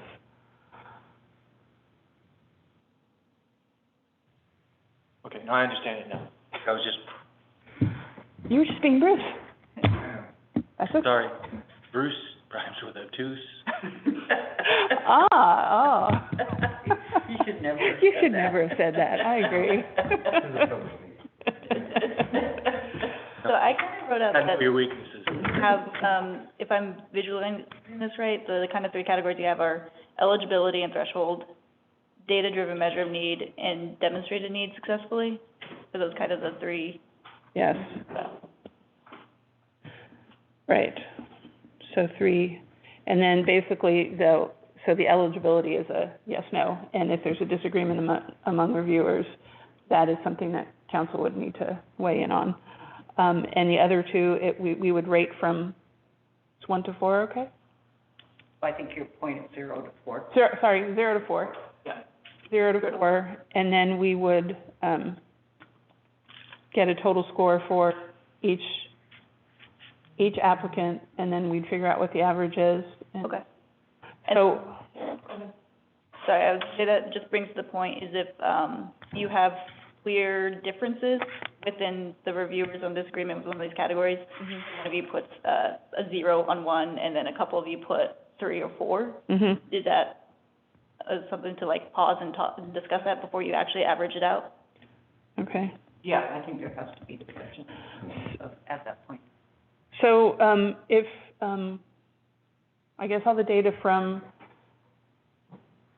the online thing is gonna go into a spreadsheet. So can we have a spreadsheet that's created with these 3 main groups, for each of us so that we are, rating in? Individually? Right, and then you can, combine them all together and can figure out whatever the standard deviation is, and if the standard deviation is above whatever the appropriate number is, Use it further. then that requires specific discussion. Yeah, that's easy enough. You can do that on a Google Docs that everyone can see Okay. together. Okay. So then I have kind of a question about, that conversation, when that takes place, this being a public meeting, that's gonna be required at that public meeting, correct? What's the conversation? If we're Yes, deciding these, Yep. so, Yeah. That's how the other grants are done, right? They're all done. Right. okay. I would expect that or anticipate that once, all the applications come in, that we as reviewers would have the opportunity to, the staff would send them to us, we'd have a chance to review the whole thing, do our grading, and then once the grading is done, we would come back together. Well, actually, once our grading is done, it would be good if we could get the computations done, in terms of, So we should And give that's how- that back to staff to Right. do And that's that. how the community grants are done. right. And so then there will be a portion that we all agree on, then there's gonna be a portion that needs to be discussed. Right. Great. And we can just easily make this as a shared, locked document on Google or something so that you can kind of real time actually start to see where some of those come up. But they can't I don't wanna see They each can't see each other, but they could see a like averaged number spit out. Mm, No. mm, For the public records meeting, or for the public Yeah. meeting, they can't, if they're gonna see each other's information, it has to be in a Mm. public meeting, or if there's gonna be discussion.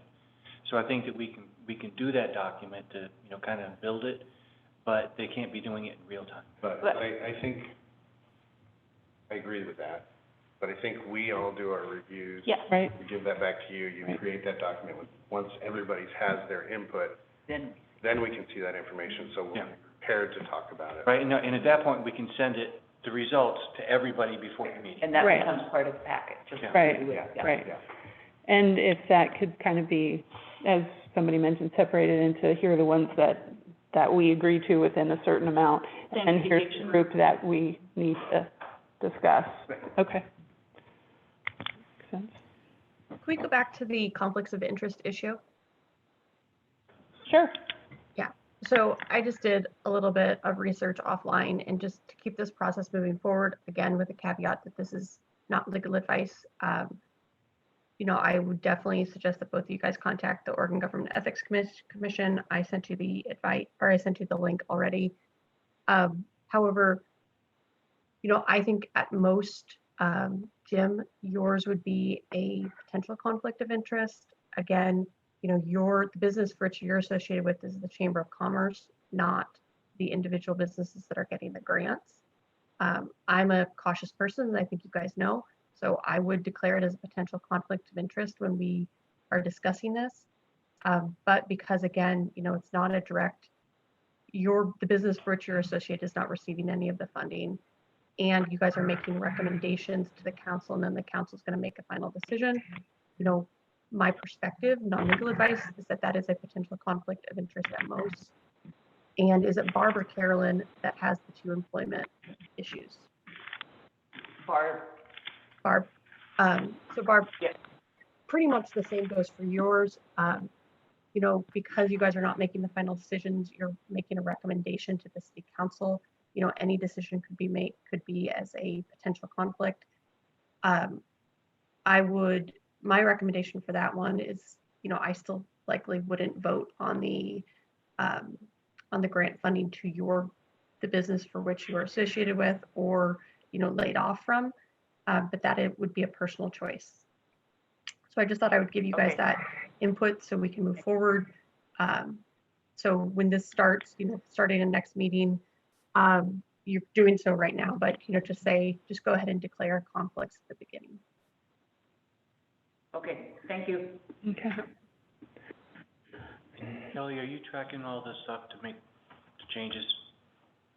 the application changes? Yeah, We already did that, Rusty, as well. okay. Yeah, so Rusty has those, and, so the intent would be for him to make the updates to that. Is there a way to make a PDF version of the application? Because Ashley said that she would do that, to put that in the ordinance or resolution, whichever one it is. Ordinance, Resolution, yeah. resolution, I don't know. Resolution. Rusty's trying to figure out how to do that. I can build it off of the form that I have. Okay, so, shoot, I forgot where I was going on that. Yeah, and then I think we should, also include that same PDF as just a snippet, As a snippet on. the suggestion that they look at that before they start. Right. So for council meeting tomorrow, then what we would need to discuss is the final application. They would need to approve the final application. And that's why I asked about the PDF, so if they have a copy of the PDF so they can see what the final application looks like. We will need to get some guidance from them with respect to home-based businesses and what their guidance is on that in terms of, if that's going to be, an acceptable eligibility criteria. And I'm not sure that home-based businesses are on that list. So that would be in addition to the ones that are on the list, I think. I was thinking of it in terms of rental properties too, short-term rentals and stuff. Those are kind of home-based businesses because they run out of somebody's home. I think we need guidance on that. Oh, yeah, no, definitely, yeah. So is your question whether short-term rental houses should be involved, okay. Yeah, I mean, It's not really home-based business. okay, home-based business and short-term rentals. Okay. Let's say both of them, because, I mean, there was, I like the little shop the surf shop that used to be over here right on Gower and Hemlock, which is now a home-based business. Is that an eligible The gun business? shop. Yeah, Yeah, it's a gun shop. yeah. Well, no, the surf shop, it was a surf shop, right Okay, downstairs was a surf shop. Yeah, it survived as a gun shop. So that's kind of two of them, home-based business. He does the surf stuff still, too. Does he? Right, he does.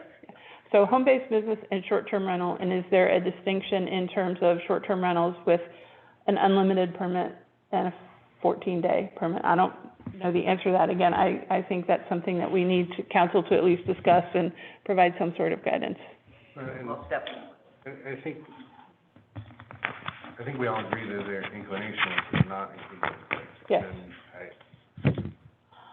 And I'm still curious how a home that pays into the tourism tax isn't considered a tourism facility. But But that's a for tourism- the council to. right, to me, it's a tourism facility, but is a substantial purpose of that home related to tourism?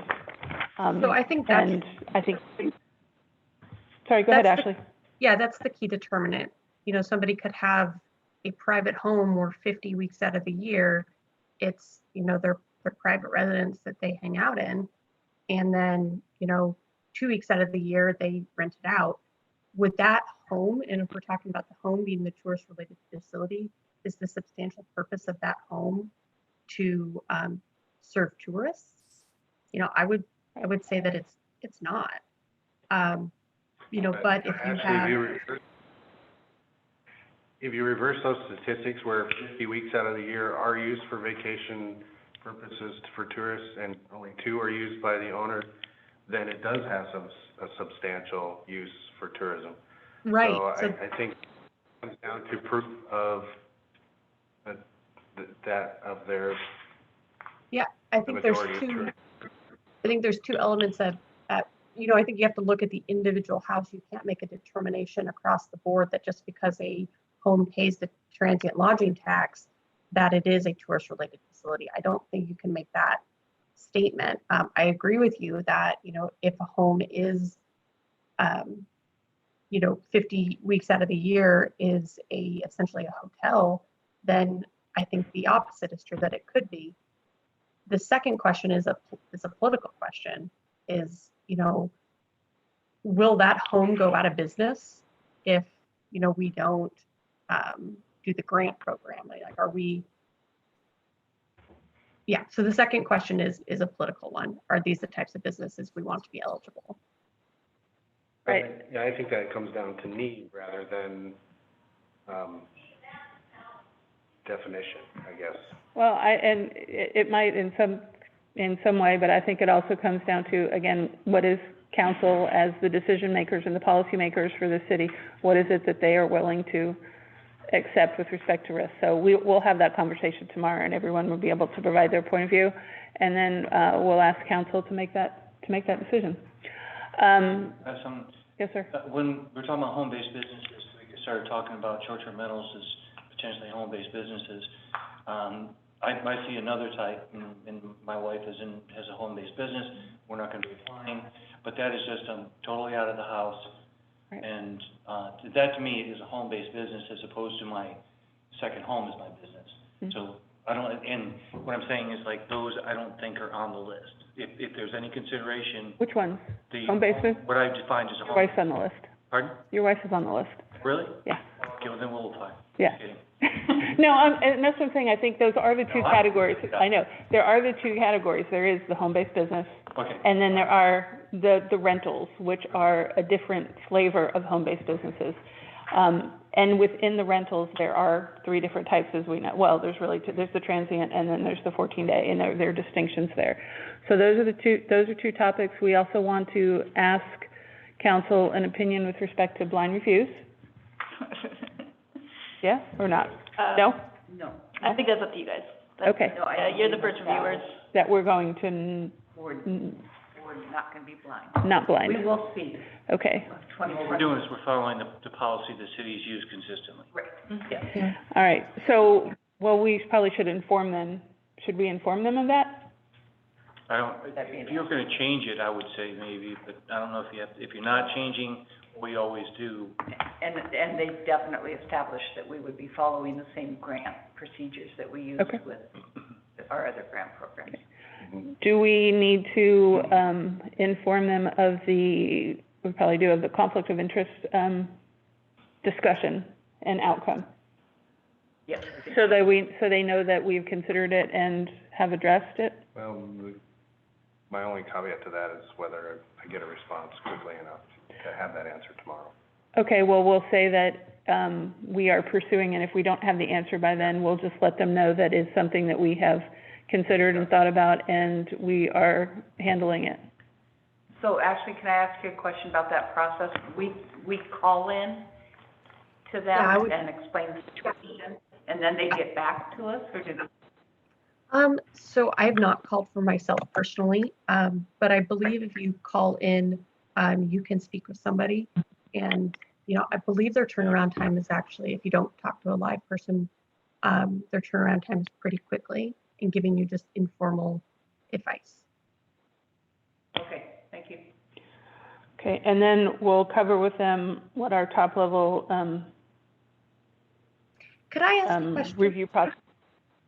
Sure, So go when ahead, we're Ashley. talking about home-based businesses, what are we talking about? Can I use, Use my, or I'll use Lori as an example. use my wife. Bruce's wife is a florist, and she runs the florist business out of her home. She does not have a brick and mortar based business. Okay, so That's an example. we can talk to the council about it, but my understanding of the direction that they gave us last week is that you have to have a brick and mortar that tourists visit. Mm-hmm. And it's, Got it. so that's how the eligibility statement is written, that you have to have a brick and mortar and that brick and mortar has to attract or support tourists. So, Okay. Yeah. So, So there was an example earlier of a massage therapist who has their business in their home and could get locals and visitors. yeah, unfortunately, how this statute is written, you know, we are talking about a facility that attracts tourists. So unfortunately, if that massage therapist had a storefront and that he or she could prove that people traveled to, you know, her 80% of her customers are tourists staying at the adjacent hotels, then I think he or she would have a good chance of qualifying. But as like a traveling massage therapist with no facility attached to her, you know, again, I understand the unfairness element to it, but the statutory language we're using is, you know, a improved real property with a useful life of 10 years or more that has a substantial purpose of serving tourists. So without that facility, I think it's going to be difficult. Okay. so we'll, outline for council the threshold test we talked about, and then the 2 evaluation criteria, and the ratings on those, the 1 to 4, and then, just kind of give them an understanding of how we plan to take that from the application information coming in and, how the evaluators will evaluate it, and then provide the recommendation to them. Yep, I feel like we have a pretty good grasp on how that process will work. Yeah, I expect that we're all gonna approach it a bit differently there in terms of the, Right. the information that we combine together, which is good, I think. Yeah. I did have a question logistically about that part. Are we able to just send them application information to look over, as soon as they come in? So we can just kind of get it on a rolling basis? If we can. I would suggest that until, well, go ahead, Barb, and then I'll go. Or, yeah, I guess if you want to look at The them all. grant procedures that we follow with is we do not get the applications until the deadline. And I always felt like that's how it would go. Yeah, yeah. I just didn't want to inundate you. Yeah, I was gonna say, Yeah. that's, it's just a lot of workload at once. Yeah, That happens, Yeah, that, and then we're gonna be pushed for the, Right. But I think Equi- when we agreed to join this group, we knew that it was gonna be. okay, so, yeah, that's what you want. so, and we can talk about it at the next meeting, but that means we might have to move a little bit on some of the dates that we had set. We are talking already about not going live with the grant today, but not until tomorrow. So Meeting will be tomorrow night, right? it'll be tomorrow night. Thursday. So it will technically be there first thing in the morning on Thursday. So does that mean that we want to, do we still want May 6th, close of business, to be the application due date? Because if it's there first thing in the morning on the 30th, which is Thursday, they would have Thursday to close of business the following Wednesday. Or do we want to move that date? Again, trying to get the money into their hands, I think we should have the deadline be the 6th Okay? at the What end do of you the day. Because we kind of discussed, earlier that the work session on the 12th would be when they would hopefully make, or that meeting on the Right. 12th is when they'd make the decisions. Right. So for our timeline to be able to have, to have staff have time on the 7th to compile the data, whatever they need to, and hopefully provide it to us sometime before our meeting on Friday. Yeah, I'm looking at this, so we would have all the applications by the 6th. Mhm. And then that means you would all have to have your individual reviews done before that, meeting on the 8th.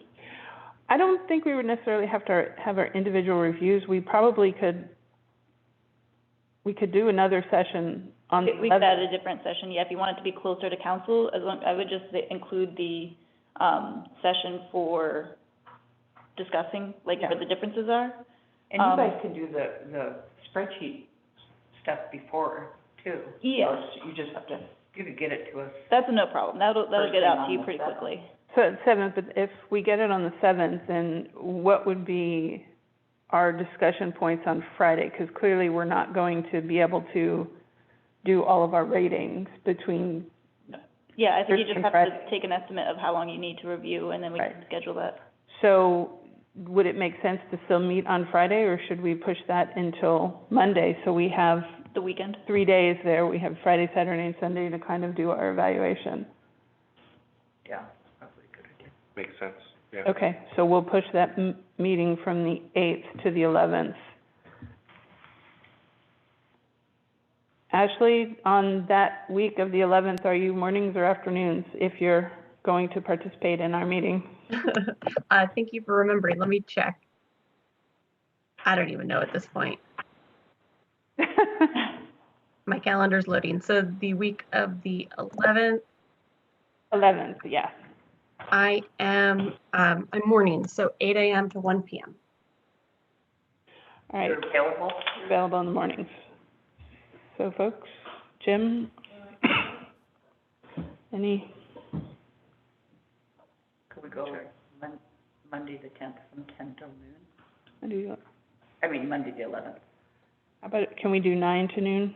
Sure. Just not really knowing how long this is going to be. Then can I get your individual responses, previous evening? I could do that. Is that reasonable? Because you need to compile that data. Yeah, just so you have the numbers ready for the meeting. Oh, so, all right, so let's do, can we do 10 to 1? Or do you have something in the I have afternoon? food pantry at noon on Monday. Okay, well, let's do 10, let's start at 10, so, Kelly has time to compile. And if we're in the midst of it, Yeah. I can hope that there's volunteers. Does that work for you, Jim? Yes. Okay. What time is this? On Monday, the 11th, 10 o'clock. Okay. Ooh, I don't know where that just went. Sorry, I missed some of that. So the Thursday, we're meeting tomorrow for the feedback, finalize the, application. And are we still Wednesday, the 6th, that the applications are due? Yeah, we're gonna do the 6th, but we moved the meeting from the 8th to the 11th Right. at 10, so we have the opportunity over the weekend to do that whole Right. ranking. Okay.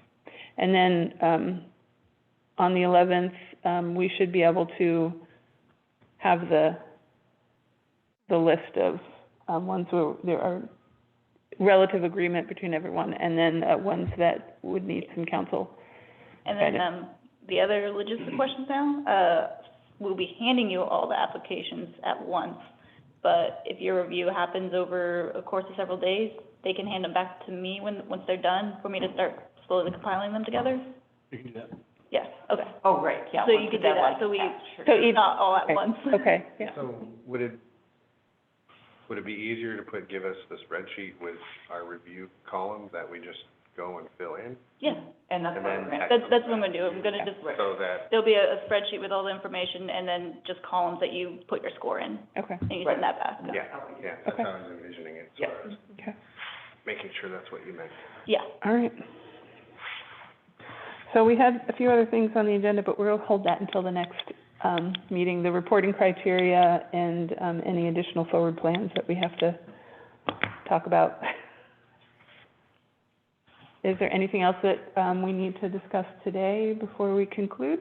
Are we gonna have a copy of the application that shows threshold questions, data-driven, for tomorrow? I think that's the Copy of- idea. I'm sorry.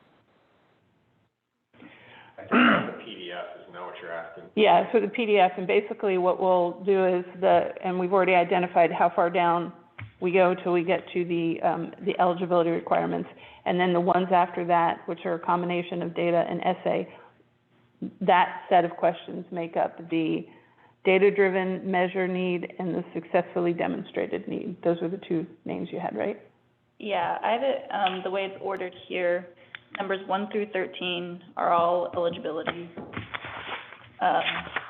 Data-driven measure need is numbers 14 through 18, but also includes, lease, utility, and grant amount. And then I wrote that, successfully demonstrated need is numbers 19 through 26, which are all the fill-in answers. 19 to 26? Yeah. Although someone check my counting. Well, I don't have numbers on these, Yeah. but. So, but when we get the Sounds PDF, right. yeah, when we get the PDF version, we can just section that. They're all kind of sorted Yeah. already. Okay. Does that answer your question, Bruce? Thank you. Right. And then the questions we have about, short-term rentals, if they're included on the businesses, the eligibility, that it's a yes/no question once you go through those, I guess, through the threshold part, but it has to be unanimous among you, Yes, unless there's somebody abstains, like in that one case for Barb. And if it's not, unanimous, it goes to council for Yeah. resolution. It's not a majority. you agree? Yep. All right, and then, Barb and Jim are gonna check on the potential conflicts. Right. Yeah, and the short-term rental was a short-term home-based business. We want to confirm that they've taken the home-based business out of the equation, which I think they have, but I think we want to hear from council on both. Right, I think we need to get the same answer for short-term rentals, because Yes. I thought they Yes. they may change their mind on it. Yeah, no, I agree that I believe, well, at least one of the counselors said that they didn't think that short-term rental should be included, but I think we need direction from them on that. Okay. All right. And, how are we advertising this? I think, Barb, you said that most people are aware of it, but I talked to a couple that were not. I did too. Okay. It was one of the nonprofits. They weren't aware. Can we put something up in the post offices to start? Facebook. And can we put something up in the post office? And the chamber is, The chamber will put it And the out chamber through every website. possible Okay, channel we have. okay, good. I could walk around town with a sign. Get the big sandwich board. Hey, no, that's, Yeah, right. Oh, yeah, do the twirl and the. yeah. That's me. Yeah, that's the first image out of my head. That's Barb. The post office will be kind of key for that. Yeah. could just tell two of the bigger mouths in town and see. We'll do that. Two, not to be named. Two not to be named. Right. Go ahead, Okay. Barbara. Jim, that's a good suggestion. We'll get something up at the post office. Yeah, Everybody's going to the post Yep. office. I know it's a social thing. yeah. Both Hey, post Bruce. office. Then you, yeah. Yes, Could we have a quick call when this meeting's done? sure. What do we do? Oh, no, not, just about, scheduling. Okay. It was probably me. All right. So anything else? So Ashley, did you send us that information to our, email address? I 'Cause should have, haven't yes. received it yet. You've not received it? I- Um, And I checked the spam. I just want to get that out of the way. yeah, so, Jim, did you get it? I haven't checked my email yet. Okay, I'll send again. Thank you. Thank you. Anybody else? Right, I'll do a, staff thing. Okay. And Rusty, if you could, send us the updated link once you update the form online, so we can just take a look before the meeting tomorrow night? Thank you. And for thank all you, your work. yes. This guy's amazing. Yeah, thank you. And thank you, Kelly, for your work Give too. them 3,000. That's right. All right, and thank you guys for your effort. Yep. All right, we'll see you again. Is everyone tomorrow for council? Yeah. Okay. And then